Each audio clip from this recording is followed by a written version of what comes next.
Hi all. ഇന്ന് നമ്മൾ പറയാൻ പോകുന്നത് 2025 ഏറ്റവും ലേറ്റസ്റ്റായി ഇറങ്ങിയ നമ്മുടെ നിത്യ മേനനും വിജയ് സേതുപതിയൊക്കെ തകർത്തഭിനയിച്ച നല്ല അടിപൊളി റൊമാൻറ്റിക് മൂവിയുടെ എക്സ്പ്ലനേഷനാണ്. പടത്തിൻ്റെ പേരെന്ന് പറയുന്നത് തലൈവൻ തലവിയാണ്. അപ്പോൾ വീഡിയോ ഫുള്ളായിട്ട് കാണാൻ ശ്രമിക്കുക. അതിനു മുമ്പ് നമ്മുടെ ചാനൽ ഇനിയും നിങ്ങൾ സബ്സ്ക്രൈബ് ചെയ്തിട്ടില്ലെങ്കിൽ ഉറപ്പായിട്ട് സബ്സ്ക്രൈബ് ചെയ്ത് ആ ബെൽ ബട്ടൺ കൂടെ ഒന്ന് അമർത്തിയേക്കണേ. ഈ ഒരു മൂവിയുടെ പ്ലോട്ട് എന്ന് പറയുന്നത് നമ്മുടെ ഹീറോ ഉണ്ടല്ലോ, ഹീറോയിനെ കല്യാണം കഴിയുന്നുണ്ട്. അതിനുശേഷം അമ്മായിയമ്മ പോരും നാത്തൂൻ പോരും എന്തിന് നമ്മുടെ നായകനും നായകൻ തമ്മിലുള്ള വഴക്കുകളാണ് ഈ പടത്തിൽ ഉടനീളം കാണിക്കുന്നത്. പടം മുഴുവനും വലിയ രീതിയിലുള്ള വഴക്കുകളും കാര്യങ്ങളൊക്കെ ആണെങ്കിൽ ക്ലൈമാക്സ് ആകുമ്പോഴത്തേക്ക് ഒരു ഇൻട്രസ്റ്റിംഗ് ആയിട്ടുള്ള രീതിയിലാണ് നിർത്തുന്നത്. അപ്പോൾ വീഡിയോ ഫുള്ളായിട്ട് കാണാൻ ശ്രമിക്കുക. അങ്ങനെ മൂവി സ്റ്റാർട്ട് ചെയ്യുന്നത് ഒരു അമ്പലം കാണിച്ചിട്ടാണ്. അവിടെ നമ്മുടെ ഹീറോയിനായ നിത്യാമേനൻ നിൽപ്പുണ്ട്, കയ്യിൽ അവളുടെ കുഞ്ഞു ഇരിപ്പുണ്ട്. അതായത് തൻ്റെ കുഞ്ഞിനെ തലമുട്ടയടിക്കാൻ വേണ്ടി അവിടെ ഒരു ചടങ്ങാണല്ലോ തമിഴ്നാട്ടിലെ, ആ ഒരു ചടങ്ങിന് വേണ്ടി ആ അമ്പലത്തിലോട്ട് കൊണ്ടുവരികയായിരുന്നു. അവളുടെ കൂടെ അവളുടെ അമ്മയും ബന്ധുക്കാരും എല്ലാവരും ഉണ്ടായിരുന്നു. അങ്ങനെ ആ ഒരു കുഞ്ഞിൻ്റെ മുടി ഇങ്ങനെ വെട്ടി മുറിക്കുന്ന സമയത്ത് തന്നെ നമ്മുടെ ഹീറോയുടെ എൻട്രി ഉണ്ട്. ആ ടൈമിൽ തന്നെ കുഞ്ഞിനെ അവൻ പിടിച്ച് വാങ്ങുകയും എൻ്റെ അനുവാദമില്ലാതെ എൻ്റെ കുഞ്ഞിൻ്റെ മുടി മുട്ടയടിക്കാൻ നിന്നോട് ആര് പറഞ്ഞു എന്ന് പറഞ്ഞ് അവളോട് ഭയങ്കരമായിട്ട് ചൂടാവുന്നു. ഇത് കേട്ട ഹീറോയിൻ ഉണ്ടല്ലോ, അവനോട് ഭയങ്കരമായിട്ട് ചൂടായിട്ട് പറയുന്നുണ്ട്, ഈ ഒരു 3 മാസം എന്നെയും മോളെ നിങ്ങൾക്ക് വേണ്ടായിരുന്നല്ലോ, എവിടെയായിരുന്നു എന്ന് പറഞ്ഞ് ചൂടാവുന്നു. അങ്ങനെ അങ്ങോട്ടും ഇങ്ങോട്ടും ഓരോന്ന് പറഞ്ഞ് വലിയ രീതിയിലുള്ള വഴക്കുണ്ടാവുന്നു. ആ സമയം അവിടെ കൂടിയിരുന്ന കുറേ ആൾക്കാരുണ്ടല്ലോ, അതിലൊരാൾ വന്ന് ഇവരോട് ചോദിക്കുന്നുണ്ട്, എന്താണ് നിങ്ങളുടെ പ്രശ്നം, ഒന്ന് പറയാമോ എന്ന് ചോദിക്കുന്നു. അങ്ങനെ ആ ഒരു സീനോടെ കട്ട് ചെയ്ത് ആ ഫ്ലാഷ് ബാക്ക് കാണിക്കുകയാണ്. അതായത് നമ്മുടെ നായകനുണ്ടല്ലോ, നായികയെ പെണ്ണ് കാണാൻ പോകുന്ന സീനാണ് ആദ്യം കാണിക്കുന്നത്. അങ്ങനെ ആ ഒരു സീനുണ്ടല്ലോ, ഇവിടെ പെണ്ണ് കാണാൻ വേണ്ടി നമ്മുടെ ഹീറോ ഉണ്ട്, ഹീറോയുടെ അമ്മയുണ്ട്, അച്ഛനുണ്ട്, പെങ്ങളുണ്ട്, എല്ലാവരും കൂടി ഇരുന്ന് സീൻ കാണിക്കുന്നുണ്ട്. ആ ടൈമിൽ പെണ്ണിൻ്റെ വീട്ടുകാർ പറയുന്നുണ്ട്, എൻ്റെ മോൾ ഡിഗ്രി പഠിച്ചതാണ്, മോൻ എന്ത് പഠിച്ചു എന്ന് ചോദിക്കുന്നു. ഇത് കേൾക്കുന്ന നമ്മുടെ ഹീറോയിൻ്റെ അമ്മയുണ്ടല്ലോ തള്ളി വിടുകയാണ്, എൻ്റെ മോൻ ഡബിൾ എം എ ആണെന്ന് പറയുന്നു. ആക്ച്വലി നമ്മുടെ ഹീറോ അത്ര പഠിപ്പൊന്നും പഠിച്ചിട്ടില്ല, പക്ഷെ പറയുമ്പോൾ ഒരു ഗുമ്മുവാണല്ലോ, അതുകൊണ്ട് തന്നെ നമ്മുടെ അമ്മ ഡബിൾ എം എന്ന് തള്ളി വിട്ടു. ഇത് കേട്ട പെണ്ണിൻ്റെ വീട്ടുകാർക്ക് ഭയങ്കര ഹാപ്പി. ഓ, ചെറുക്കിന് നല്ല പഠിപ്പുണ്ടല്ലോ, എന്ത് ചെയ്യുന്നു എന്ന് ചോദിക്കുമ്പോഴത്തേക്കും അച്ഛൻ പറയുന്നു അവൻ മാസ്റ്ററാണെന്ന് പറയുന്നു. ഓ, വാദ്യാരാണോ എന്നുള്ള രീതിയിൽ വീട്ടുകാർ ചോദിക്കുമ്പോഴത്തേക്കും അല്ല വാദ്യാരല്ല, എൻ്റെ മോൻ പൊറോട്ട മാസ്റ്ററാണെന്ന് പറയുന്നു. ഇത് കേട്ട പെണ്ണിൻ്റെ അച്ഛൻ, എന്ത് പൊറോട്ട മാസ്റ്ററോ? അതെ, എൻ്റെ മോൻ നല്ലോണം പൊറോട്ട അടിക്കും, ഞങ്ങൾക്കൊരു ഹോട്ടലുണ്ട്, ഇവൻ വെറൈറ്റി ആയിട്ടുള്ള പൊറോട്ട അടിച്ച് ഒരുപാട് കസ്റ്റമർ വരും എന്നൊക്കെ പറയുന്നു. ഇനി എന്തൊക്കെ പറഞ്ഞാൽ നമ്മുടെ ഹീറോയിൻ ഉണ്ടല്ലോ, ഹീറോ ഇഷ്ടപ്പെട്ടിരുന്നു, അതുകൊണ്ട് തന്നെ അവരുടെ വീട്ടുകാർക്കും ചെറിയ ഇഷ്ടം തോന്നിയിരുന്നു. ഇതിലൊരു കുഴപ്പമുള്ളത് നമ്മുടെ നായികയില്ലേ, പുള്ളിക്കാരൻ്റെ ചേട്ടനാണെങ്കിൽ ഇവനെ കണ്ണെടുത്താൽ കണ്ടുവിടായിരുന്നു. അതെന്താണെന്ന് ഒന്നും പറയുന്നതുമില്ല. അങ്ങനെ ആ ഒരു സീൻ കഴിയുമ്പോഴത്തേക്ക് നമ്മുടെ ഹീറോ ഉണ്ടല്ലോ, ഹീറോയിന് പൊറോട്ടയൊക്കെ കൊടുത്തിട്ടാണ് പോകുന്നത്. ആ ഒരു പൊറോട്ടയും കൂടെ കഴിച്ചപ്പോഴത്തേക്ക് ആളിടിയും. അതായത് അത്ര അടിപൊളിയായിരുന്നു നമ്മുടെ ഹീറോയുടെ പൊറോട്ട. അങ്ങനെ ഏകദേശം വീട്ടിലൊക്കെ കല്യാണമൊക്കെ ഉറപ്പിച്ചെന്ന മട്ടായപ്പോഴത്തേക്ക് നമ്മുടെ ഹീറോ ഉണ്ടല്ലോ, ഹീറോയിനായിട്ട് എപ്പോഴും പുറത്ത് കറക്കുമായിരുന്നു. ഈ കറക്കത്തിനിടയ്ക്ക് പലരും ഐസ്ക്രീമും കാര്യങ്ങളൊക്കെ കുടിക്കുന്നത്, പക്ഷേ നമ്മുടെ ഹീറോ ആട്ടെ എപ്പോഴും ഇവർക്ക് പൊറോട്ടയാണ് കൊടുക്കുന്നത്. അങ്ങനെ ഒരു ദിവസം പൊറോട്ട കഴിക്കുന്നതിനിടയ്ക്ക് നമ്മുടെ ഹീറോ ഉണ്ടല്ലോ അവളോട് പറയുന്നുണ്ട്, എൻ്റെ അമ്മ പറഞ്ഞ കള്ളമാണ്, ഞാൻ ഡബിൾ എം എ ഒന്നുമല്ല, എനിക്കത്ര പഠിപ്പൊന്നുമില്ലെന്ന് പറയുന്നു.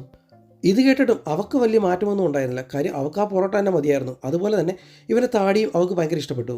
അങ്ങനെ ഹാപ്പിയായിട്ട് കല്യാണമൊക്കെ നടക്കും എന്നുള്ള രീതിയിലോട്ട് വരുമ്പോഴാണ് നമ്മുടെ ആങ്ങളയുണ്ടല്ലോ, അതായത് ഇവളുടെ ആങ്ങള, ഇവന് ഇഷ്ടമല്ലെന്ന് പറഞ്ഞില്ലേ, ഇവൻ ഉടനെ ഇവരുടെ ഫാമിലി, അതായത് നമ്മുടെ ഹീറോയുടെ ഫാമിലിയെ പറ്റി അന്വേഷിക്കാൻ വേണ്ടി ഇറങ്ങുന്നുണ്ട്. അപ്പോഴാണ് അറിയുന്നത് ഇവർ അച്ഛൻ, അതായത് നമ്മുടെ ഹീറോയുടെ അച്ഛൻ ഉണ്ടല്ലോ, പഴയൊരു ഗുണ്ടയാണ്, എപ്പോഴും പ്രശ്നങ്ങളും അടികളും എത്തുമായിരുന്നു ഇവർക്ക്. അതെല്ലാം ഒതുങ്ങിയിട്ട് ഇപ്പോഴാണ് അവർ ഹോട്ടലൊക്കെ നടത്തി സമാധാനമായിട്ട് ജീവിക്കുന്നത്. ഇതും കൂടെ അറിയുന്ന നമ്മുടെ ആങ്ങളെ ഉണ്ടല്ലോ, നേരെ വന്ന് ഇവളുടെ അച്ഛനോട് പറയുകയാണ്, അവരുടെ ബന്ധം ശരിയാവില്ല, നമുക്ക് ഈ കല്യാണം വേണ്ട അച്ഛൻ എന്ന് പറയുന്നു. അങ്ങനെ ഈ ഒരു കല്യാണം മുടങ്ങുമെന്നുള്ള രീതിയിലായപ്പോഴത്തേക്കും നമ്മുടെ ഹീറോ വീട്ടിലോട്ട് വരുന്നുണ്ട്. എന്നിട്ട് അവർ അച്ഛനോട് പറയുന്നുണ്ട്, അതൊക്കെ പണ്ടാർന്ന് വെച്ചാൽ ഇപ്പം ഞങ്ങളെല്ലാം നിർത്തി നല്ലവരാണെന്നൊക്കെ പറയുന്നു. ഈ ഒരു കല്യാണം നടക്കത്തില്ലെന്നുള്ള രീതിയിലായപ്പോഴത്തേക്കും നമ്മുടെ ഹീറോ ഇവളോട് ചോദിക്കുന്നുണ്ട്, ഇപ്പം ഞാൻ വിളിക്കുക, നിനക്ക് എൻ്റെ കൂടെ വരാൻ പറ്റുമോ എന്നൊക്കെ ചോദിക്കുന്നു. ഇതും കൂടെ കേൾക്കുന്ന അവൻ്റെ ആങ്ങളെ അവളുടെ ആങ്ങളെ ഉണ്ടല്ലോ, ഇവനെ എടുത്തിട്ട് അടിക്കുകയാണ്. അടിക്കിടയിൽ വെച്ച് ഇവൾ ഉറക്കെ പറയുന്നുണ്ട്, നമ്മളും അത്ര നല്ല കുടുംബമൊന്നും അല്ലല്ലോ അച്ഛാ, അച്ഛൻ 2 പേരെ കൊന്നിട്ട് ജയിലിലൊക്കെ പോയതല്ലേ എന്ന് പറയുന്നു. അപ്പോഴാണ് നമ്മുടെ ഹീറോയും നമ്മളും ഈ ഒരു കാര്യം പറയുന്നത്, ഇവരും ഇവരുടെ കുടുംബവും പണ്ടേ ഒരു ഗുണ്ടാ സെറ്റപ്പായിരുന്നു. പിന്നെ അവിടെ അടിയും ബഹളവും എല്ലാം നടന്നതിന് ശേഷം നമ്മുടെ ഹീറോ ഉണ്ടല്ലോ ഏറ്റവും ഒടുവിൽ ബൈക്കിനകത്ത് നമ്മുടെ ഹീറോയിനെ കൂട്ടി നേരെ വീട്ടിലോട്ട് പോകുന്ന സീനും കാണിക്കുന്നു. പോകുന്ന വഴിക്ക് നമ്മുടെ ഹീറോ ഉണ്ടല്ലോ അവൻ്റെ അമ്മയെ വിളിച്ച് പറയുന്നുണ്ട്, ഞാൻ അവളെ തൂക്കി അമ്മേ, ഇന്ന് തന്നെ കല്യാണം കഴിക്കണം, അതിനുള്ള അറേഞ്ച്മെൻ്റ് ഒക്കെ ചെയ്തേക്കണമെന്ന് പറയുന്നു. ഇത് കേട്ട് അവർ അമ്മ ഞെട്ടുകയാണ്. കാര്യം അതിന് തൊട്ട് മുമ്പാണ് ഇവർ അമ്മ ജോത്സ്യനെ പോയി കാണാൻ പോയത്. ഇവള് വന്ന് കയറി കഴിഞ്ഞാൽ കുടുംബം മുടിയുമെന്നാണ് ആ ജോത്സ്യം പറഞ്ഞത്. ഇത് കേട്ട് അമ്മ പറയുന്നുണ്ട്, വേണ്ട മോനെ, അവളെ നീ തിരിച്ചവിടെ കൊണ്ടാക്കൂ, ഇവിടെ വന്നാൽ ആകെ കുഴപ്പമാണെന്നൊക്കെ പറയുന്നുണ്ട്. എങ്കിലും നമ്മുടെ ഹീറോ ഇവളെ തിരിച്ചു കൊണ്ടാക്കാൻ തയ്യാറല്ല. എന്ത് വന്നാലും ഞാൻ ഇവിടെ കല്യാണം കഴിക്കും, അമ്മ അറേഞ്ച്മെൻ്റ് ഒക്കെ ചെയ്തോളൂ എന്ന് പറയുന്നു. അങ്ങനെ അവൻ പറഞ്ഞ പോലെ അന്ന് രാത്രി തന്നെ അവർ അമ്മയും അച്ഛനും പെങ്ങളും അങ്ങളെയും എല്ലാവരും കൂടെ ചേർത്ത് അവരുടെ കല്യാണം അടിപൊളിയായിട്ട് നടത്തി. അങ്ങനെ കല്യാണമെല്ലാം കഴിഞ്ഞ് ആദ്യത്തെ ഒരു 3 മാസം ഉണ്ടല്ലോ നമ്മുടെയൊക്കെ വീട്ടിൽ കാണുന്നില്ലേ, അതുപോലെ ഭാര്യയും ഭർത്താവും എന്തൊരു സ്നേഹമായിരുന്നു. അങ്ങനെ പതിയെ പതിയെ നമ്മൾ ഈ രാത്രിയിൽ 7:30 സീരിയൽ കാണത്തില്ലേ, അതിനകത്ത് മെയിനായിട്ടുള്ള കാര്യം എന്താ, അമ്മായിയമ്മയും മരുമോളും തമ്മിലുള്ള അടിയും പ്രശ്നങ്ങളല്ലേ. അതേപോലെ ഈ പടത്തിൽ നമ്മുടെ ഹീറോയും ഹീറോയുടെ അമ്മയായിട്ട് ചെറിയൊരു ചൊരുക്കൊക്കെ തുടങ്ങാൻ പോകുന്നു. അതായത് അവർ ഹോട്ടലിലെ ക്യാഷ്യറായിട്ട് ഇവർ അച്ഛനുണ്ടല്ലോ ഇവളോട് ഇരിക്കാൻ പറഞ്ഞു. അത് ഇവർ അമ്മയ്ക്ക് ഒട്ടും തന്നെ ഇഷ്ടപ്പെട്ടില്ല. കാര്യം കഴിഞ്ഞ 10 വർഷമായിട്ട് ഇവർ അമ്മയായിരുന്നു അവിടെ ക്യാഷിലിരുന്നത്. അതങ്ങനെ നമ്മുടെ ഈ അമ്മയുടെ മനസ്സിൽ കിടക്കുമ്പോഴാണ് തന്തപ്പടിയുടെ ഒരു ഡയലോഗും. മോള് വന്ന് കൗണ്ടർ ഇരുന്നതിന് ശേഷം ഇവിടെ ഭയങ്കര കച്ചവടമാണല്ലോ, നല്ല രാശിയാണല്ലോ എന്ന് പറയുന്നു. അതായത് ഈ ഹോട്ടലിൻ്റെ നെയിം ഉണ്ടല്ലോ നമ്മുടെ ഹീറോയുടെ അനിയത്തിയുടെ നെയിമായിരുന്നു. അങ്ങനെ ഒരു ദിവസം നമ്മുടെ ഈ അനിയത്തി ഉണ്ടല്ലോ ഹോട്ടലിലോട്ട് വരുന്ന ദിവസം പേര് മാറിയിരിക്കുന്നു. മറ്റേ നമ്മുടെ ഹീറോയിൻ്റെ പേര് വെച്ചിരിക്കുന്നു. അതായത് റെനോവേഷൻ സമയത്ത് നമ്മുടെ അച്ഛനുണ്ടല്ലോ മരുമോളുടെ പേര് കടക്കിട്ടു. പിന്നീട് കാണുന്നത് നമ്മുടെ അമ്മയും നമ്മുടെ മോളും ഉണ്ടല്ലോ രണ്ടുപേരോട് ചേർന്ന് നമ്മുടെ ഹീറോയിനെ ഒരുപാട് കഷ്ടപ്പെടുന്നുണ്ട്. അതായത് ഹോട്ടലിലോട്ട് ഒരുപാട് ആൾ വരുമ്പോഴത്തേക്കും സെർവ് ചെയ്യാനും തുടയ്ക്കാനും ഒക്കെ പറയുന്നുണ്ട്. ആദ്യമൊക്കെ നമ്മുടെ ഹീറോയിൻ വിചാരിച്ച് അത് കടയോടുള്ള സ്നേഹം കൊണ്ടൊക്കെയാണെന്ന്. പിന്നീടാണ് മനസ്സിലായി 2 പേരും കൂടെ ചേർത്ത് തനിക്കിട്ട് 8ൻ്റെ പണി തരുമെന്ന് നമുക്ക് മനസ്സിലായി. അങ്ങനെ ഈ ദേഷ്യമല്ല നമ്മുടെ ഹീറോയിനുണ്ടല്ലോ നേരെ വന്ന് നമ്മുടെ ഹീറോയുടെ ദേഹത്താണ് തീർക്കുന്നത്. പിന്നെ എല്ലാ ദിവസവും അടികിട്ടുകൊണ്ട് നമ്മുടെ ഹീറോയിനുണ്ടല്ലോ ഇടയ്ക്കിടയ്ക്ക് ഇവളുടെ വീട്ടിൽ പോയി നിൽക്കും. പിന്നീട് നമ്മുടെ ഹീറോ അവിടെ പോയി അവളെ വിളിച്ച് തിരിച്ചിവിടെ കൊണ്ടുവരും. ഇങ്ങനെ തുടരെ നടന്നുകൊണ്ടിരിക്കുകയായിരുന്നു. അങ്ങനെ ഒരു ദിവസം അടി അങ്ങ് വലുതായപ്പോഴത്തേക്കും നമ്മുടെ ഹീറോയിൻ്റെ അമ്മ വിളിച്ച് പറയുന്നുണ്ട്, നിനക്കവിടെ നിൽക്കാൻ ബുദ്ധിമുട്ടാണെങ്കിൽ അടിയും തൊഴിയും കൊണ്ട് അവിടെ നിൽക്കേണ്ട ആവശ്യമില്ല, നിനക്കൊരു വീടുണ്ടല്ലോ നേരെ ഇങ്ങോട്ട് പോരെന്ന് പറയുന്നു. അങ്ങനെ വല്ലപ്പോഴും പോയിരുന്ന നമ്മുടെ ഹീറോയിൻ ഉണ്ടല്ലോ ആഴ്ചയിൽ 3 ദിവസം ഇവരുടെ വീട്ടിലും ബാക്കി 4 ദിവസം അവളുടെ വീട്ടിലും നിൽക്കാൻ തുടങ്ങി. അങ്ങനെ ആ സീൻ അവിടെ കട്ട് ചെയ്ത് വീണ്ടും പ്രസൻറ്റ് കാണിക്കുകയാണ്. അതായത് അമ്പലം ഉണ്ടോ അവിടെ കാണിക്കുന്നുണ്ട്. വേറൊന്നുമല്ല ഇവളിവിടെ വന്നെന്നും ഇവനിവിടെ വന്ന് പ്രശ്നമുണ്ടാക്കുന്നതെന്നും അവളുടെ ആങ്ങളെ അറിഞ്ഞിട്ടുണ്ട്. ഇതും കൂടെ അറിയുന്ന ഹീറോ ഉണ്ടല്ലോ എങ്കിൽ അവൻ വരട്ടെ, ഇന്ന് രണ്ടിലൊന്നും അറിയണമെന്നുള്ള രീതിയിൽ അവിടെ ഇരുന്നൊരു കത്തിയും പിടിച്ചുകൊണ്ട് നിൽക്കുകയാണ്. ആ സമയത്ത് വരുന്നത് ആങ്ങളെയല്ല അവിടുത്തെ ഒരു MLA ആയിരുന്നു. അങ്ങനെ MLA വന്നപ്പോഴത്തേക്കും ആൾക്കാർ പറയുന്നുണ്ട് അത് MLA ആണ്, നീ ആ കത്തി അങ്ങ് താഴെ ഇട്ടേക്കും എന്ന് പറയുന്നു. അങ്ങനെ ഫ്ലാഷ് ബാക്ക് തുടങ്ങിയാണ് സുഹൃത്തുക്കളെ. ആ സമയത്ത് നമ്മുടെ ഹീറോയിൻ വീണ്ടും അടിയിട്ട് നേരെ പോകുന്നുണ്ട്. ഇത്തവണ നമ്മുടെ ഹീറോ വിട്ടുകൊടുത്തില്ല. അവളുടെ പുറകെ അവൾ കയറിയ ബസ്സിൽ തന്നെ നമ്മുടെ ഹീറോയിൻ കയറിപ്പോയി. സംഭവം അടിയും വഴക്കമൊക്കെ ആണെങ്കിൽ തന്നെ നമ്മുടെ ഹീറോ ആണ് ഹീറോയിനെ ടിക്കറ്റ് എടുക്കുന്നത്. കാര്യം കണ്ടക്ടർ അവളോട് ടിക്കറ്റിൻ്റെ കാശ് വെച്ചപ്പോൾ അയാൾ തരും എന്നാണ് പറഞ്ഞത്. അങ്ങനെ നമ്മുടെ ഹീറോയിനും ചേർത്ത് അവളുടെ വീട്ടിൽ ചെന്ന് അവിടെ നിന്നൊക്കെ ഫുഡൊക്കെ കഴിയും ചെയ്യുന്നുണ്ട്. പക്ഷേ അപ്പോഴും ഒരു ചെറിയ കുഴപ്പമുണ്ട്. കാര്യം ഇവളുടെ ആങ്ങളയ്ക്ക് ഇവനെ കണ്ണെടുത്താൽ കണ്ടുകൂടായിരുന്നു. അങ്ങനെ എല്ലാം ഹാപ്പിയായിട്ട് ഇങ്ങനെ അടിയും വഴക്കും ബഹളവും എല്ലാം നടക്കുന്നിടയ്ക്ക് നമ്മുടെ ഹീറോയിൻ പ്രഗ്നൻ്റ് ആവുന്നുണ്ട്. അവൾക്കൊരു പെൺകൊച്ചും ജനിക്കുന്നുണ്ട്. ആ ഒരു സീനോട് കൂടി നമ്മളെല്ലാവരും വിചാരിക്കുന്നത് എന്താണെന്നറിയോ, അടിപൊളിയായിട്ട് ലൈഫെല്ലാം മാറുമെന്നാണ്. സംഭവം കറക്റ്റാണ്, എല്ലാം മാറി. ആദ്യത്തെ ഒരു 3 മാസത്തേക്ക് എല്ലാം പഴയതുപോലായി. എല്ലാവരും ഹാപ്പിയായിട്ട് ചിരിച്ചും കളിച്ചും ആ ഒരു വീട് അടിപൊളി വീടായിട്ട് മാറി.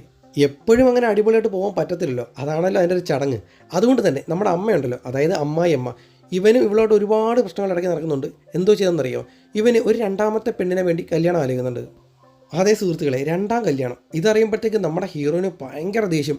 എന്നെ കൂടാതെ നിങ്ങൾക്ക് ഇനി വേറൊരുത്തിയും കൂടെ കിട്ടണമെന്ന് ചോദിച്ച് നമ്മുടെ ഹീറോയുടെ നേരെ ഇവിടെ ചാടിക്കയറി. പക്ഷേ ഇതൊന്നും തന്നെ നമ്മുടെ ഹീറോ അറിഞ്ഞില്ല. അതുമാത്രമല്ല അവർ അമ്മ ആലോചിച്ച് അവരുടെ മാമൻ്റെ മോളെയാണ്. അതുകൊണ്ട് തന്നെ ഇടയ്ക്കിടയ്ക്ക് അവൾ പൊറോട്ട മേടിക്കാൻ വേണ്ടി കടയ്ക്ക് വരുന്നുണ്ടായിരുന്നു. ഓഹോ, അപ്പോൾ ഞാൻ അറിയാതെ ഇതൊക്കെയായിരുന്നു നിങ്ങളുടെ പരിപാടി എന്ന് പറഞ്ഞ് വീണ്ടും വഴക്ക്. അങ്ങനെ വഴക്കുമൂത്ത് നമ്മുടെ ഹീറോയിൻ ഉണ്ടല്ലോ ഉടനെ അവളുടെ വീട്ടുകാരെ വിളിച്ച് പറയാണ്, ആങ്ങളെ അമ്മയെല്ലാം എനിക്കിനി ഇവിടെ നിൽക്കണ്ട, എനിക്കിനി ഈ ബന്ധം വേണ്ടതാനും, എന്നെ ഇവിടെ വന്നൊന്ന് കൊണ്ടുപോകുമെന്ന് പറഞ്ഞ് ബഹളം ഉണ്ടാക്കുന്നു. ഇത് കേട്ട ഹീറോ ഉണ്ടല്ലോ ഓടിച്ചെന്ന് അവർ അമ്മയോട് പറയുന്നുണ്ട്, ഞങ്ങൾ തമ്മിൽ ഒരു കുഴപ്പമില്ല, പിന്നെ എന്തിനു വേണ്ടിയാണ് എൻ്റെ അനുവാദമില്ല വേറൊരു കല്യാണം നിങ്ങൾ പ്ലാൻ ചെയ്യുന്നതെന്ന് ചോദിക്കുന്നു. ഇതെല്ലാം കിടക്കായിട്ട് പ്രാന്ത് പിടിച്ച നമ്മുടെ ഹീറോ ഉണ്ടല്ലോ അവരുടെ വീടിൻ്റെ മുമ്പിൽ ഒരു പൊട്ട കിണറുണ്ട്. ആ കിണറ്റിലുള്ള ഒറ്റച്ചാട്ടം. പക്ഷേ കിണറ്റിൽ പ്രതീക്ഷത്ര വെള്ളമുണ്ടായിരുന്നില്ല. അതുകൊണ്ട് തന്നെ നമ്മുടെ നായകൻ മുങ്ങിച്ചത്തതുമില്ല, എങ്കിൽ തിരിച്ച് കയറാൻ പറ്റുന്നതുമില്ല. അങ്ങനെ ഈ ഒരു ടൈമിലാണ് നമ്മുടെ ആങ്ങളെ ഉണ്ടല്ലോ കുറേ ഗുണ്ടകളുമായിട്ട് നേരെ ഇങ്ങോട്ട് വരുന്നുണ്ട്. എന്നിട്ട് ഇവരുടെ അച്ഛനെയും അമ്മയും പെങ്ങളെയും പോരാത്തിന് കടയും വീടും ഹോട്ടലും എല്ലാം തല്ലിപ്പൊളിച്ചു. ഇതൊന്നും നമ്മുടെ ഹീറോയ്ക്ക് അറിയുന്നില്ല, കാര്യം പുള്ളിക്കാരൻ കിണറ്റിലല്ലേ. അങ്ങനെ ആരോ ഒരുവൻ ദൈവത്തിനെ പോലെ വന്ന് നമ്മുടെ ഹീറോ ഉണ്ടല്ലോ കിണറ്റിൽ നിന്ന് നേരെ കയറ്റി വിടുന്നുണ്ട്. പിന്നെ ഇത് കാണുന്ന നമ്മുടെ ഹീറോ കാണുന്ന കാഴ്ച ഉണ്ടല്ലോ തല്ലുകൊണ്ടിരിക്കുന്ന അച്ഛനെയും പൊളിഞ്ഞ കടകളും ഒക്കെയാണ്. ഇതും കൂടെ കാണുമ്പോഴത്തേക്ക് അവന് ഭയങ്കരമായിട്ട് ദേഷ്യം തോന്നുന്നു. നേരെ അവളുടെ വീട്ടിലോട്ട് പോകുന്ന സീൻ കാണിക്കുന്നു. ദേഷ്യപ്പെട്ട് ഹീറോ അവിടെ ചെന്നെങ്കിലും അവളെ കാണാൻ കഴിഞ്ഞില്ല. പക്ഷേ അപ്പോഴത്തേക്കും മറ്റേ ഗുണ്ടകളുണ്ടല്ലോ അവരെല്ലാം കൂടെ ചേർന്ന് നമ്മുടെ നായകനെ പൊതിരെ ഇട്ട് തല്ലുന്നുണ്ട്. ഇവനും അത്യാവശ്യം മോശമല്ലാത്തതുകൊണ്ട് ആ അടി ഒരു വലിയ അടിയായി മാറി. അങ്ങനെ അടിയെല്ലാം കഴിഞ്ഞ് നമ്മുടെ നായികയെ കാണാനും പറ്റില്ലല്ലോ. അതുകൊണ്ട് നമ്മുടെ ഹീറോ തിരിച്ച് നാട്ടിലോട്ട് വരുന്ന സീനുണ്ട്. ഇതാണ് ഈ 3 മാസം ഗ്യാപ്പ് വന്ന വലിയ വഴക്ക്. ഇതിനിടയ്ക്ക് നമ്മുടെ ഹീറോ ഉണ്ടല്ലോ ഒരു പരിഹാര കർമ്മത്തിന് വേണ്ടി ഒരു സ്വാമിജിയെ കാണിക്കുന്നുണ്ട്. അപ്പോൾ അയാൾ പറയുന്നുണ്ട്, നീ പിച്ച എടുക്കണം, ആ ഒരു പിച്ചക്കാശ് കൊണ്ട് തന്നെ നീ അന്നം കഴിക്കുകയും ചെയ്യണം, അതുപോലെ തന്നെ ബാക്കി കാശ് പാവപ്പെട്ട പിച്ചക്കാർക്ക് കൊടുത്തിട്ട് വരും എന്നൊക്കെ പറയുന്നു. എന്തൊക്കെ പറഞ്ഞാലും നമ്മുടെ ഹീറോ ചെയ്യുമായിരുന്നു. കാര്യം അവന് അവളുടെ കുഞ്ഞിനെയും അവളെയും ഭയങ്കര ഇഷ്ടമായിരുന്നു. അങ്ങനെ അയാൾ പറഞ്ഞ പോലെ തന്നെ നമ്മുടെ ഹീറോ പിറ്റേ ദിവസം തന്നെ പോയി എല്ലാ കർമ്മങ്ങളും ചെയ്ത് തിരിച്ച് നാട്ടിലോട്ട് വരുന്നുണ്ട്.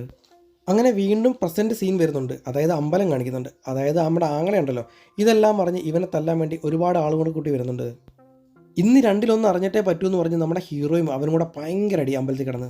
അങ്ങനെ ഈ ഒരു പ്രശ്നം വലുതായിട്ട് പോകുന്നുണ്ട്. എം.എൽ.എയും കുറേ ആളുകളെല്ലാം കൂടെ ചേർന്ന് പറയുന്നുണ്ട്, ഇനി ഈ പ്രശ്നം വലുതാക്കണ്ട, ഈ പ്രശ്നം ഇവിടെ വെച്ച് തീർക്കാമെന്ന് പറയുന്നു. ആ ടൈമിൽ തന്നെ നമ്മുടെ ഹീറോയിൻ്റെ അച്ഛനും അങ്ങോട്ട് വരുന്നുണ്ട്. നിങ്ങൾക്ക് തമ്മിൽ ഒന്നിച്ച് പോകാൻ കഴിയില്ലെങ്കിൽ ഈ ബന്ധം തന്നെ പിരിഞ്ഞേക്കൂ എന്ന് പറയുന്നുണ്ട്. നമ്മുടെ ഹീറോയ്ക്ക് ഇത് ഒട്ടും തന്നെ സഹിക്കാൻ പറ്റില്ലായിരുന്നു. എങ്കിലും ഇവരെല്ലാം പറയുന്ന പോലെ നിനക്ക് ഒറ്റയ്ക്ക് ജീവിക്കണമെങ്കിൽ ഞാൻ ബന്ധം പിരിഞ്ഞേക്കാമെന്ന് അവൻ പറയുന്നു. അപ്പോഴാണ് ചെറിയൊരു ട്വിസ്റ്റ് പോലെ കാണിക്കുന്നത്. ആക്ച്വലി നമ്മുടെ ഹീറോ ഉണ്ടല്ലോ, ഇവരിവിടെ ചടങ്ങ് നടക്കുന്ന കാര്യം എങ്ങനെ അറിഞ്ഞെന്ന് വെച്ചാൽ നമ്മുടെ അച്ഛനാണ് ഇത് അറിയിച്ചത്. അതായത് നമ്മുടെ ഹീറോയിൻ്റെ അച്ഛനാണ് ഇവനിത് അറിയിക്കുന്നത്. അതെ, 3 മാസമായിട്ട് ഇവർ തമ്മിൽ കാണുന്നതും മിണ്ടുന്നതുമില്ല. ഇങ്ങനെ പോയി കഴിഞ്ഞാൽ ഇവർ ഉടനെ പിരിയുമെന്നുള്ള രീതിയിൽ നമ്മുടെ അച്ഛന് മനസ്സിലായി. അതുണ്ടാവാതിരിക്കാൻ വേണ്ടിയാണ് ഈ ചടങ്ങിലേക്ക് ഇവൻ ഇവിടെ കൊണ്ടുവരുന്നത് നമ്മുടെ അച്ഛൻ. അടുത്ത ട്വിസ്റ്റ് എന്ന് പറഞ്ഞാൽ നമ്മുടെ നായകൻ്റെ അമ്മയുടെ വകയാണ്. അതായത് ഇവരുടെ അമ്മയും ആ പെങ്ങളും കൂടെ ചേർന്നിട്ടാണ് ഈ ഒരു പെണ്ണിനെ 2ാം കല്യാണം ഉണ്ടെന്ന് പറഞ്ഞില്ലേ, അതൊക്കെ വെറും ഫേക്ക് ആയിരുന്നു. ഈ ഒരു വഴക്കിട്ട ജീവിതത്തിന് ഒരു അന്ത്യം വേണമല്ലോ എന്നുള്ള രീതിയിലായിരുന്നു അമ്മയുടെ ടോക്കും. ഇതെല്ലാം കൂടെ കേട്ടപ്പോഴത്തേക്കും ഹീറോയിന് ഭയങ്കര ചിരിയും സന്തോഷവും, അവന് ഭയങ്കര സന്തോഷം വരുന്നു. കാര്യം ഇവർ തമ്മിൽ പിരിയാൻ പോകുന്നില്ലെന്ന് അവർക്ക് മനസ്സിലായി. അങ്ങനെ ആ ഒരു നിമിഷം ഉണ്ടല്ലോ, എല്ലാവരും ഭയങ്കര ഹാപ്പി ആയിട്ട് ഒരുമിച്ച് പോകുന്ന സീനും കാണിക്കുന്നു. അങ്ങനെ എല്ലാവരും അന്നേ ദിവസം രാത്രി ഫുഡൊക്കെ കഴിച്ച് ഭയങ്കര ഹാപ്പി ആയിട്ട് പോകുന്നുണ്ട്. അങ്ങനെ പിറ്റേ ദിവസം ഇവരാണെങ്കിൽ നേരെ കോടതിയിലോട്ട് പോകുന്ന സീനും കാണിക്കുന്നു. അതെന്തിനാണെന്ന് എല്ലാവരും ചോദിക്കുന്നുണ്ട്. രാത്രി എല്ലാവരും കോംപ്രമൈസ് ആണല്ലോ, പിന്നെ എന്തിനു വേണ്ടിയാണ് പിറ്റേന്ന് വിവാഹമോചനം നടത്തുന്നതെന്ന് ചോദിക്കുന്നു. ഇത് കേട്ട് അവർ പറയുന്നുണ്ട്, ഞങ്ങൾക്ക് ഒരുമിച്ച് ജീവിക്കാൻ കഴിയില്ല, അതുകൊണ്ട് തന്നെ ഡിവോഴ്സ് വേണമെന്ന് പറഞ്ഞ് ഡിവോഴ്സായി പോകുന്നുണ്ട്. സംഭവം ഈവനിങ് 7 മണിക്ക് ഇവർ ഒന്നിച്ചെങ്കിലും 9 മണിയാകുമ്പോഴത്തേക്ക് വീണ്ടും വഴക്കായിട്ട് ഇവർ ഡിവോഴ്സ് ആകുകയാണ് സുഹൃത്തുക്കളെ. അങ്ങനെ ഈ ഒരു മൂവി അവസാനിക്കുന്ന പോലെയാണ് കാണിക്കുന്നത്. ആ ഒരു ക്ലൈമാക്സ് ആകുമ്പോഴത്തേക്കും നമുക്ക് ചെറിയ വിഷമം വരും. വേറൊന്നുമല്ല, ഇവർ തമ്മിൽ ഒരുമിക്കുന്ന കാണാനാണ് എല്ലാവർക്കും ആഗ്രഹം. അപ്പോഴാണ് ടെയിലൻറ്റ് ബോർഡ് കാണിക്കുന്നുണ്ട്. അതായത് പിറ്റേ ദിവസം നമ്മുടെ ഹീറോ ഉണ്ടല്ലോ ഹോട്ടലിൽ പൊറോട്ട അടിക്കുകയാണ്. ആ സമയത്ത് ഇവളുടെ ഒരു എൻട്രി ഉണ്ട്. എന്നിട്ട് പറയുന്നുണ്ട്, എന്തെന്ന് പറഞ്ഞ് ഡിവോഴ്സ് ആയാലും എനിക്ക് നിങ്ങൾ ഭർത്താവാണെന്ന് പറഞ്ഞ് അങ്ങോട്ട് വരുന്നുണ്ട്. അതായത് ഇവർ തമ്മിൽ എത്രത്തോളം വഴക്കിനി ഉണ്ടായാൽ പോലും ഇവർ തമ്മിൽ പിരിയാൻ കഴിയില്ല എന്നുള്ള രീതിയിലാണ് പടം കണ്ടു കാണിച്ചിരിക്കുന്നത്. അതെ, അടിയും വഴക്കുമില്ലാത്ത ഭാര്യ ഭർത്താവ് ലോകത്തൊന്നും കാണില്ലല്ലോ. നിങ്ങളുടെ വീട്ടിലൊക്കെ എങ്ങനെ? എന്തൊക്കെയായാലും താഴെ കമൻറ്റ് ചെയ്യാൻ മറക്കണ്ട. ഇതുപോലാണെങ്കിൽ ഉറപ്പായിട്ടും കമൻറ്റ് ചെയ്യുക. അപ്പോൾ ഈ ഒരു മൂവി ഇവിടെ അവസാനിക്കുകയാണ്, അതുപോലെ എൻ്റെ എക്സ്പ്ലനേഷനും. അപ്പോൾ വീഡിയോ ഇഷ്ടപ്പെട്ടാൽ ഉറപ്പായിട്ടും ലൈക്ക് ചെയ്യാൻ മറക്കരുത്, സബ്സ്ക്രൈബ് ചെയ്യുക, കമൻറ്റ് ഇടുക. അപ്പം അടുത്തൊരു വീഡിയോ കാണുന്നവരെ ബൈ.